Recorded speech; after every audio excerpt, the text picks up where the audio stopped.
বন্ধুত্ব মানে কি শুধু টিফিন শেয়ার করা? না, যোধপুরের এই স্কুলের ছাত্ররা যা করলো তা দেখে সারা দেশ সেলুট জানাচ্ছে।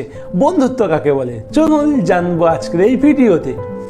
এই স্কুলের একটি মেয়ে ক্যান্সারে আক্রান্ত ছিল। চিকিৎসার কারণে তার সব চুল পড়ে যায়। লজ্জায় আর ডিপ্রেশনে সে স্কুলেই আসা বন্ধ করে দিতে চেয়েছিল, কারণ ক্যান্সারের চিকিৎসার জন্য তার সব চুল হারিয়ে সে ডিপ্রেশনে চলে যাচ্ছিল। কিন্তু তাকে সাহস জোগাতে তার পুরো ক্লাস এবং শিক্ষকরা মিলে এক অদ্ভুত সিদ্ধান্ত নিল। মেয়েটি যাতে নিজেকে একা ফিল না করে, তাই তা সবাই মিলে নিজেদের মাথা মুড়িয়ে ফেলেন।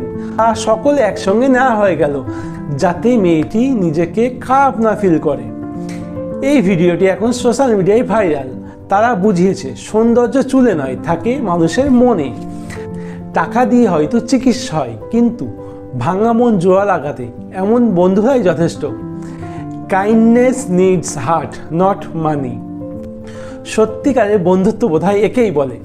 আপনার কি মনে হয়? এমন সাপোর্টিভ বন্ধুদের জন্য একটি লাইক তো দেওয়াই যায়। এমন বন্ধু সবার জীবনে আসুক।